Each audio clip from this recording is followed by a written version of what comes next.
Come on! Hello, I'm George Massey. This is my new YouTube show, Food for Thought. Today's episode is going to be about advertising. And hopefully by the end of it, you will never see adverts in the same way ever again. It'll be like the veil has disappeared. It'll be like the curtain has risen and you'll be able to look at them all and say, oh, I'm awake now. I am alert to the fact that I have been conned my entire life.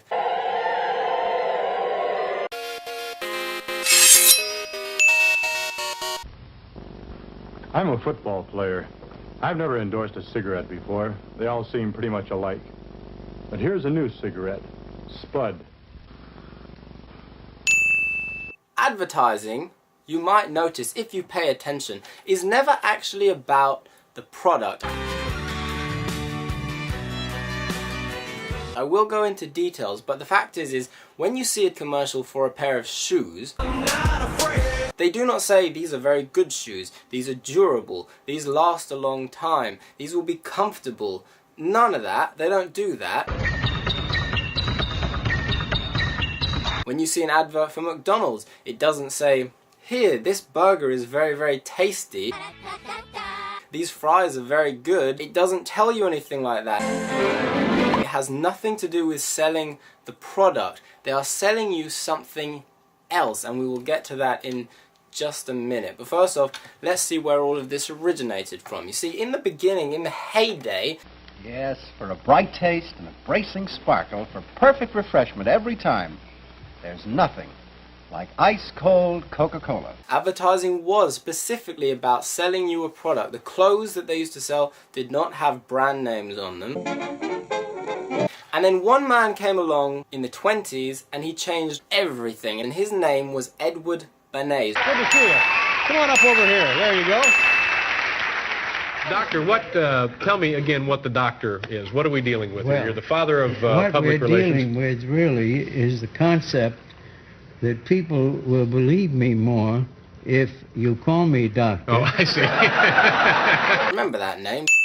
He changed history. He changed the way you see the world. He changed the way you think, because when you want products... When your hair looks just perfect, you shine. When you wake up and you're a little kid and you want that thing for Christmas, it's the season, watch out, and you think about it, so much of the thoughts that you have, that man is responsible for. And he lived a long time. Edward Bernays lived into his 90s. He manipulated and had his hand in advertising for almost a whole century. Quite a phenomenal thing. Now here's what happened. Edward Bernays was the nephew of Sigmund Freud. You know Sigmund Freud? He's that bloke with a beard and glasses and no hair.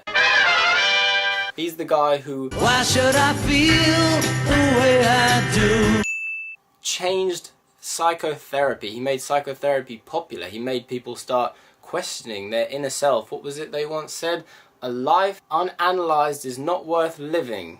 Maybe I have it wrong. An unexamined life is not worth living. This all came from Sigmund Freud. Now here's the important thing. Edward Bernays was working in America during the First World War. The president at the time was Woodrow Wilson. And Edward Bernays was employed to promote the First World War to the American people. Okay? He wasn't working alone, but he came up with America brings democracy to the world. Instead of selling the public a war by saying America invades foreign countries and kills thousands or millions of innocent people, they said America brings democracy to the world, because that sounds a lot better.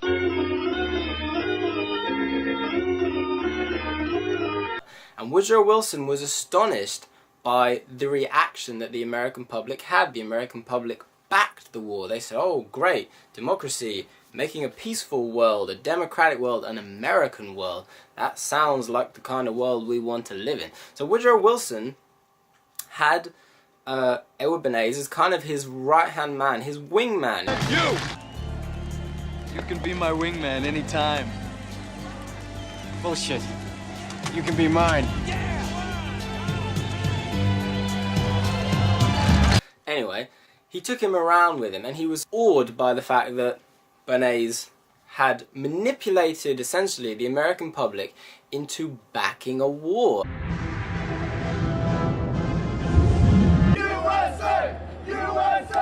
a devastating thing, and it's still used today. We still say, or America still says, America brings democracy to the world. There's nothing new about it. They still don't say we are going in to pillage these people and steal their oil and take their natural resources and make our own country better and more successful. No, they don't say that. They still say America brings democracy to the world, and that's because of Edward Bernays. The nation of Iraq is fully capable of moving toward democracy and freedom. We didn't go to Iraq to bring democracy. Now, how does that factor into advertising? You're the Pepsi generation. Well, here it is. Edward Bernays was also astonished by the public reaction to promoting the war as a positive thing. Bernays was the first person to take Freud's ideas about human beings and use them to manipulate the masses. And the point was, if we can get people totally distracted by things they don't need, then we in the government will be much more free to do the things we want to do, whilst all the people are concerning themselves with peripheral unnecessary things like buying clothes. Now, did it work?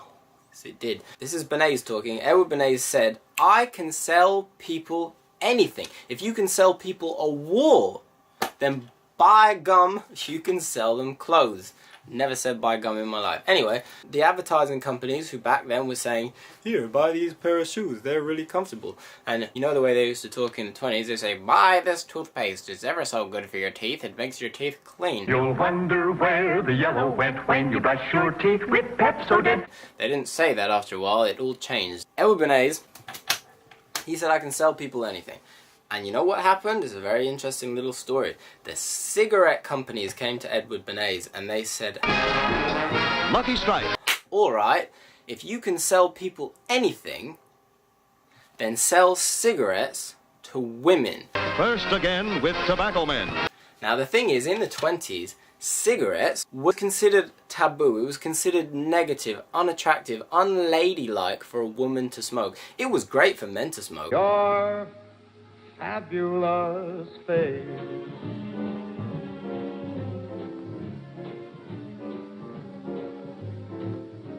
Men were walking around puffing clouds all over themselves like human chimneys, and it was cool, it was movie star-esque, it was coffee and cigarettes. First again with Tobacco Men. But it was considered negative for a woman to smoke. So they said, well, alright, if you can sell people anything, sell cigarettes to women. And Bernays said, alright, not a problem. So here's what he did. Every year in New York City, the Big Apple, there is an Easter Day parade to celebrate Easter and Jesus, I suppose, although I'm sure it has nothing to do with Jesus, I don't know. Anyway, it's probably to do with corporations selling their products, obviously. Me, oh my, there's a lot to buy, a lot to buy, a lot to buy. There is shopping I must do. Happy Easter to you. Anyway, what happened is Edward Bernays knew that in the parade, on this particular day, there were a group of women, young girls, who were marching for women's liberty, equality, and freedom. And they had a plan. In the march, everybody watching, news reporters, thousands of people lining the edges of the roads. They were going to march through the streets, hold up torches, burning torches like in Indiana Jones. Okay, and these girls were going to march with these torches. A sign would drop above them that said, torches for freedom. That was the idea. And the reason is because in New York City is the ever famous Statue of Liberty. And it was an irony that the Statue of Liberty was a woman, and yet women in America at the time didn't actually have liberty. They didn't have equality. They weren't allowed to vote. They weren't allowed to work. And in the Bible it says, God made man in his own image. He made women after, from a rib, cheaper cut. So, they were marching against that. Torches for freedom. So Edward Bernays had a bloody good idea. What he did was, he hired young girls to march behind those women. Now, let's not get confusing. He said to these young girls who he hired, teenagers, he said, take cigarettes and hide them. in your blouses, hide them under your tops.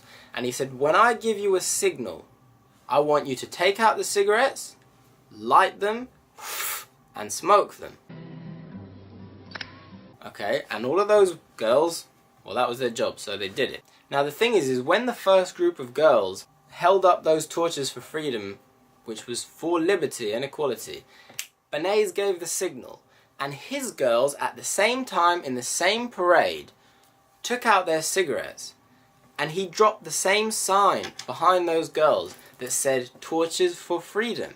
And the girls lit their cigarettes, they smoked them, held them up into the air, thousands of people watching saw it, all the news reporters took photographs, it got into the newspapers, it went all the way around America, it even got into the UK newspapers by the very next morning. And then within about a week, the sales of cigarettes amongst women, the reason is because he had associated cigarettes with freedom, with equality, with liberty, with women's rights, with empowerment. Now the fact is cigarettes have nothing to do with any of those things. It's just a tobacco stick. It destroys your lungs, it makes it hard to breathe, it makes you smell bad, it does all of those things, right? But that's not relevant. What's relevant is he had associated it with something incredibly positive and empowering. So for your own real deep down smoking enjoyment, smoke that smoke of fine tobacco, Lucky Strike. We call it throat cancer. I got lung cancer as well. Okay, so those women smoked those cigarettes, and because they smoked them, suddenly all the other women in Hollywood started to smoke them. All the stars, all the celebrities, and all the women saw that, and all the girls in America suddenly thought, hey, this is awesome and empowering, and they all started smoking as well. Light up a lucky. It's light up time. You were only a bird in a gilded cage, a beautiful sight to view. So dainty and delicate you seemed, no rights would they give to you. When you said you should vote, and you said you should smoke, the men were all in a rage. The way of the world said you should remain a bird in a gilded cage. You've come a long way, baby, to get where you got to today. You've got your own cigarette now, baby. You've come a long, long way.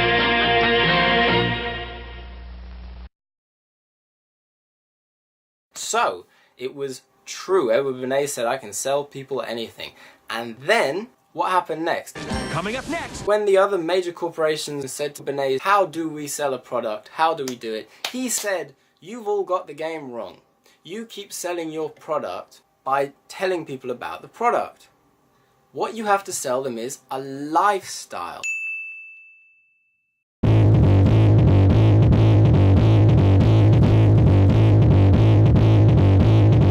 And that's the important thing to pay attention to whenever you watch a TV commercial or even a poster. What is the lifestyle that advert is trying to sell me? That is the most important thing. Okay, and what that means is when you see a TV commercial for a pair of shoes, they do not say these are very good shoes, these are durable. Those chakras are just short or neat, the right support for growing feet. Instead, the idea is put a celebrity, put an athlete in the trainers and make people connect with the athlete so they think, if I wear trainers, I can be like that. Flying from the top of the key is easy. It's the landings that kill your feet. That's why I fly with the pump from Reebok. I.e., it makes you feel as if you are athletic, you are a part of that kind of a group. When it comes to something like McDonald's, at least when I was younger, the aesthetic of McDonald's didn't have anything really to do with the food. It was a family environment. Okay, now smile and say cheeseburger. Cheeseburger! Very good. They had ball pools, they had slides, they had Ronald McDonald and the Hamburglar and that big purple thing, whatever the hell that was. And they had all these children's entertainment, the little Happy Meal with the toy and things like that. And what that did is, McDonald's has grabbed you as a young child so that for the rest of your life you will have positive memories associated with McDonald's.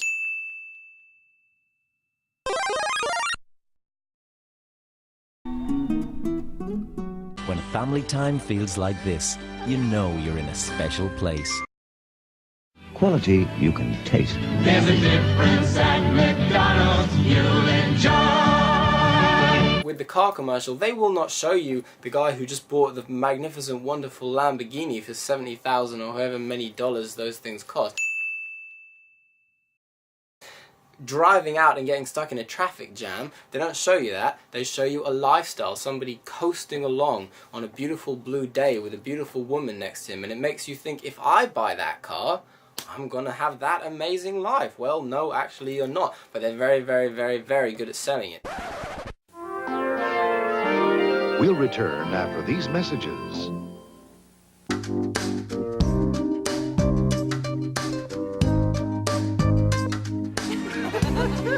Bailey's, let your senses guide you.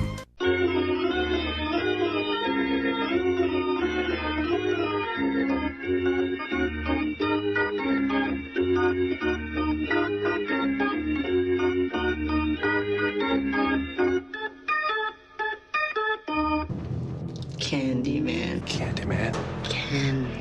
Candyman. The pain, I can assure you, will be exquisite. Let your senses guide you and be immortal. Bailey's. And at BMW, we don't just make cars, we make joy. Thank you for calling BMW UK. One of our customer service agents will attend your call as soon as possible. Please be aware that all calls may be recorded.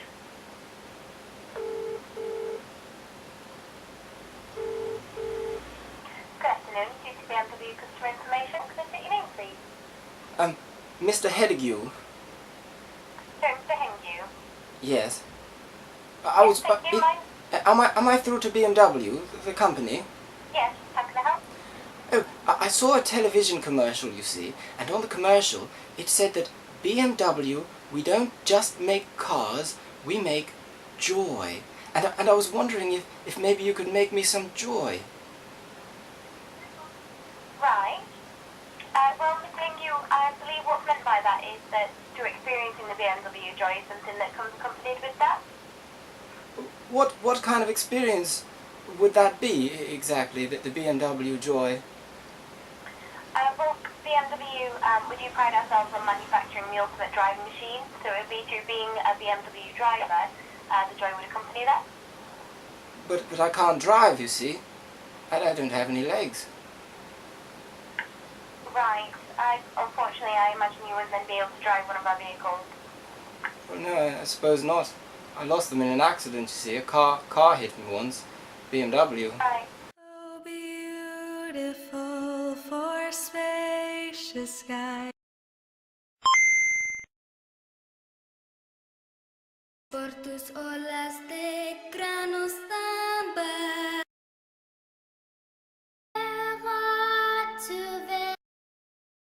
America, America.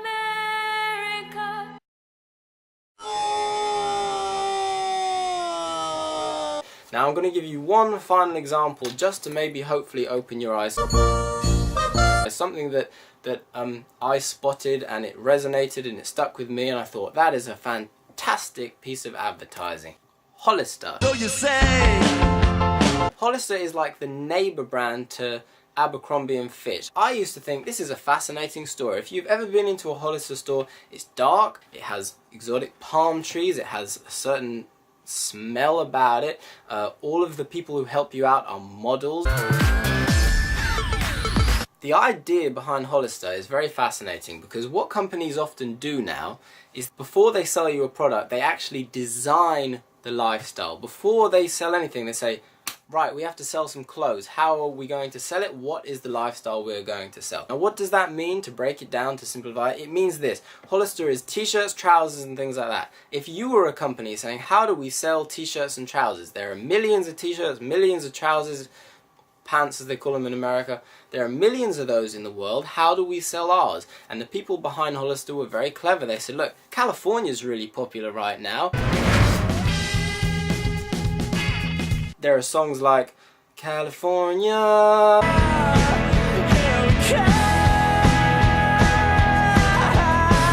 all that stuff. There's that TV show, The OC.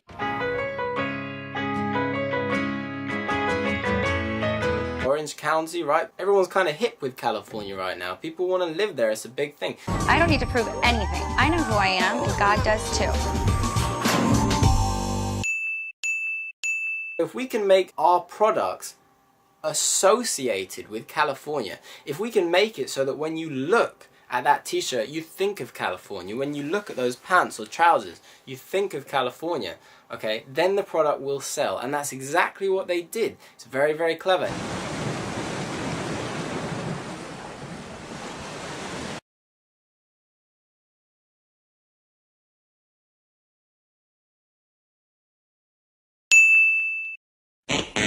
So you say that you need a change.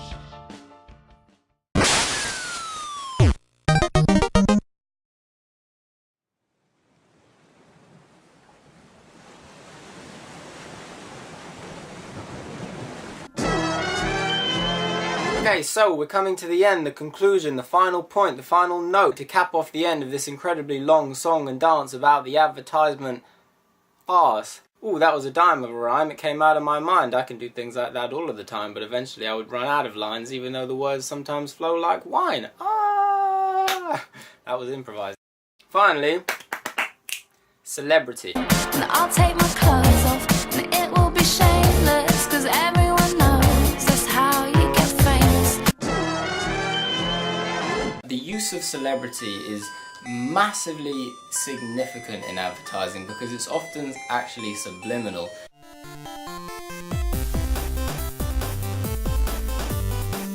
Good luck. At Planners, we know how to throw a remarkable holiday party, just serve classy snacks, and be a gracious host, no matter who shows up. With the up-all-nighters, with the first-timers, the matriarchs and the patriarchs. Perfect pause, a little rub, bit of a trim, looking sexy. His favorite for what we put in it. And now even more appreciated for what we don't. For you, my sweet. I see you are overcome with love. Or could it be congestion and other seasonal nasal allergy symptoms? Now, a celebrity is a symbol of success. It is a symbol of freedom from the constraints of our society because a celebrity is predominantly wealthy, and therefore when you see a celebrity, you associate that with power, with freedom.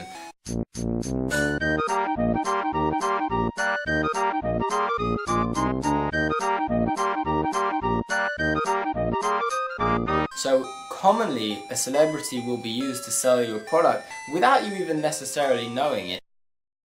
The BMW advert that you saw previously in this video was narrated by Patrick Stewart. We make joy. Gene, you're adorable. Now the reason is because Patrick Stewart is a symbol of power and authority because he's a celebrity, but also because he comes across as somebody who is sophisticated, perhaps even charming and elegant. Therefore, subliminally, what they're doing is, if you see that advert, you will think to yourself, not only does it bring you joy, it will make you elegant and charming and sophisticated, just like Patrick Stewart, Mr. Charles Xavier himself. Doesn't every commercial blatantly use sex to sell the product? I believe most of them do. Here is the commercial they'd like to do, I guarantee you. We may see this one day yet, but this is the ultimate television commercial they want to do. Here's the woman's face, beautiful. Camera pulls back, naked breast. Camera pulls back, she's totally naked, legs apart, 2 fingers right here. And it just says, drink Coke.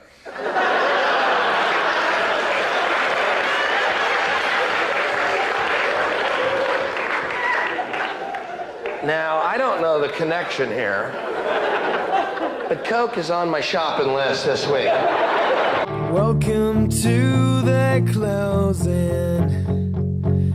What Bernays had created was the idea that if a woman smoked, it made her more powerful and independent. It made him realize that it was possible to persuade people to behave irrationally if you link products to their emotional desires and feelings. The idea that smoking actually made women freer was completely irrational, but it made them feel more independent. It meant that irrelevant objects could become powerful emotional symbols of how you wanted to be seen by others.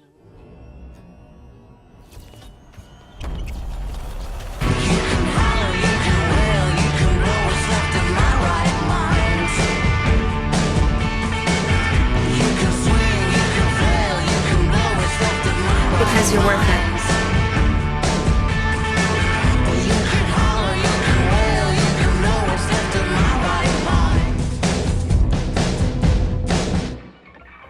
Now, just to simplify and round it all up and come to the end, here's how it works to be really simple. If somebody comes to you and they want to sell you cigarettes and they say, this is a cigarette, it's a tobacco stick, has nicotine in it, you'll get addicted to it, it might feel kind of good, it's known to cause cancer if you smoke enough of it. If they came to you and they said that, you might be like, I don't really want to buy that, okay? If the people at Hollister came along and said, hey, I've got these shorts and sandals and t-shirts and trousers, would you buy them? You might be like, well, you know, maybe, but I can get them anywhere. And then Coca-Cola come to you and they say, will you buy our brown fizzy drink? It tastes alright, makes the teeth kind of gritty, it's got lots of sugar in it, it's definitely not good for you. Would you buy it? No, you probably wouldn't buy it. But freedom, California, and the American dream, now that's how you sell a product.